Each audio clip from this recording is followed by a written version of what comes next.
The visuals in this game have a model railroad style feel. What inspiration did model trains play in the development of this game? Yeah, so a big inspiration in the SimCity was the kind of the aesthetic of little model worlds, and there's a bunch of reasons for that.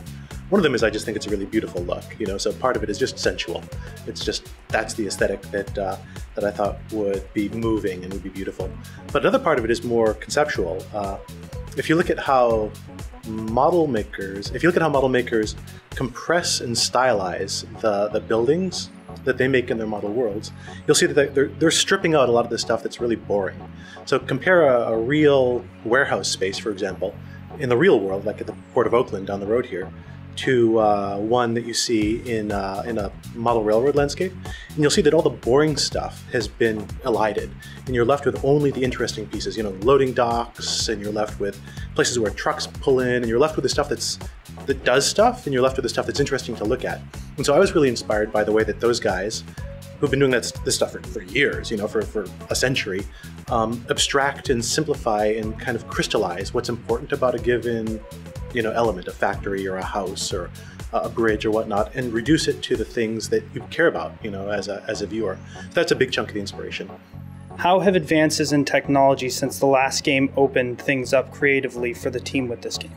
So the last game that we did, the last SimCity game that we did was SimCity 4, and that was, like released 10 years ago. And so we were working on it for a couple years prior, so it's really like 12 years ago that we started the development of SimCity 4.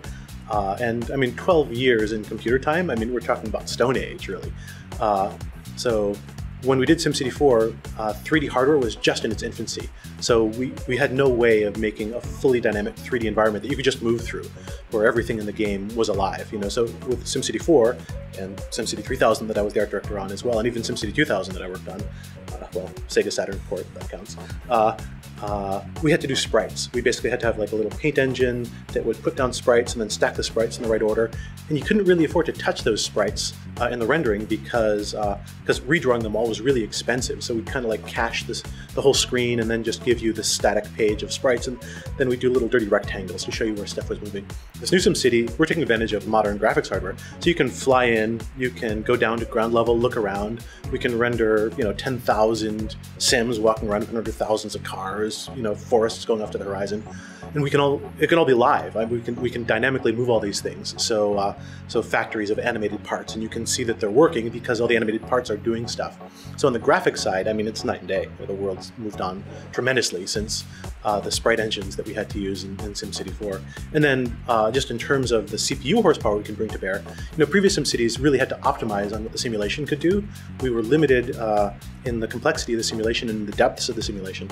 But with new SimCity, we've got the computer horsepower to have every single building be running its own simulation.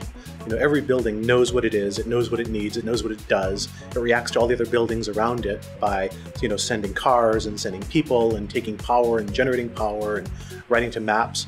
So, a given building is a really sophisticated little simulation object now, and the city is composed of these thousands of objects all interacting with each other. So instead of having a top-down simulation like the hardware forced us to do with SimCity 4, where it was kind of a checkerboard and we had these sort of predefined things that the checkerboard could do, instead of that, it's a bottom-up simulation where all the components are alive, and the interactions of all of them compose the simulation as a whole. So the simulation emerges out of the interaction of cars, people, buildings, trees, maps, and so forth.